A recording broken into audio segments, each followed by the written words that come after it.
தான் வாழ்ந்து கொண்டிருந்த வாழ்க்கையில் திருப்தி இல்லாத ஒரு மனிதன் இருந்தான். கடவுளை தேடினால் அவர் பதில் கொடுப்பார் என்பதை மற்றவர்கள் சொல்ல கேட்டிருக்கிறான். இதுவரை கடவுளிடத்தில் எதையும் கேட்டு பெற்றுக்கொள்ளாதவன் கடவுளை பார்த்து, ஆண்டவா, யார் யாரெல்லாம் எப்படி எப்படியெல்லாம் வாழ்கிறார்கள், ஆனால் என்னுடைய வாழ்க்கை நான் விரும்பியது போலவே இல்லையே என்றான். மேலும் அவன் கடவுளை பார்த்து, நான் என்ன விரும்பினாலும் அது எனக்கு உடனே நடக்க வேண்டும், அப்படி என்றால் அதை கொண்டு என் வாழ்நாள் முழுவதும் நான் திருப்தியாக வாழ்வேன் என்றான்.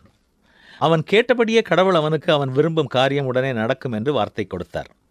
ஆனால் ஒரு நிபந்தனை, இந்த வரத்தை அவன் 3 முறைதான் பயன்படுத்த முடியும். இப்படி இருந்த சூழ்நிலையில் ஒரு நாள் அவனுக்கும் மனைவிக்கும் கடுமையான கருத்து வேற்றுமை உருவானது.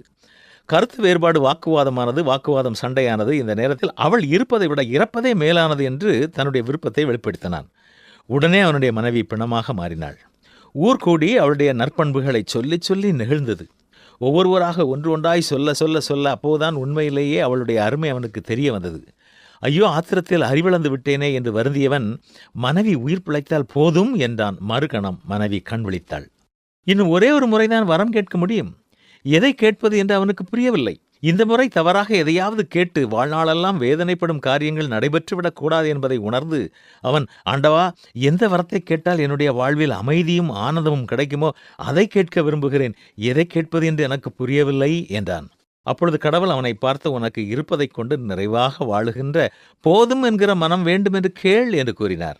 அதை அவன் விரும்பி கேட்டபொழுது அவனுடைய உள்ளத்தில் ஒரு மிகப்பெரிய அமைதி. உங்கள் உள்ளம் இந்த உலகத்தில் எதையாவது விரும்பி வருந்திக் கொண்டிருக்கிறதா? ஒரு கணம் சிந்தித்து பாருங்கள். ஏழைக்கும் பணக்காரனுக்கும் வேற்றுமை அவரவர் வைத்திருக்கும் பொருட்களில் இல்லை. குடிசையில் இருப்பதால் ஒருவன் ஏழை இல்லை.